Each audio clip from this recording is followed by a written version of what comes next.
आता कोणाची माय जनली मी पाहतो तुम्हाला त्रास देणार आहे। ज्या वेळेला निवडणुका येतात त्यावेळेला हा कार्यकर्ता आपल्या नेत्याला जी काय करता काय काय टोले घेतो हे त्याचं त्याला माहीत असतं। आणि म्हणून चिखली मतदारसंघामध्ये आपण जे चित्र पाहून राहिलो, आम्हाला असं वाटलं आपला मित्रपक्ष आम्ही दुर्लक्ष केलं, आम्ही कधीच लक्ष घातलं नाही।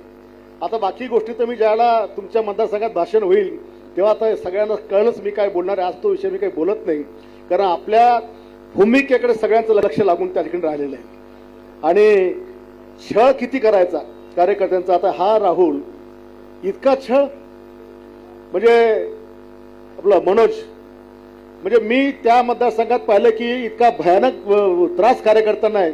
पण आता जेव्हापासून माझ्याकडे प्रकरण आलं, आता कोणाची माय जनली मी पाहतो तुम्हाला त्रास देणार आहे। अरे आम्ही तर आखाड्यातले, मैदानातले, तुम्ही तर घरातले, आणि मग इकडे नातं। आता मी आज काय नाही बोलत, तुम्हाला भाषणात बोलेल, पण काळजी करू नका। शिवसेना आपल्याला चिखली तालुक्यात ताकदीने वाढवायची आहे।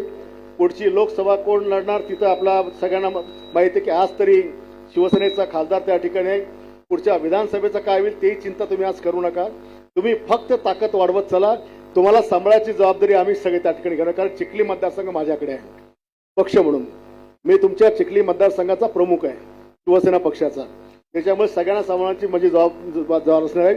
आज जवळपास 12 गावच्या कार्यकर्त्यांचा 16 गावच्या शिवसेने गावच्या कार्यकर्त्यांचा पक्षामध्ये प्रवेश आहेत, ज्याच्यामध्ये उभाटा पण आहे, ज्याच्यामध्ये बीजेपी पण आहे, ज्याच्यामध्ये काँग्रेस पण आहे आणि राष्ट्रवादी पण आहे। आता आपल्या पक्षात काय सगळ्यांसाठी दरवाजे आपले उघडे आहेत।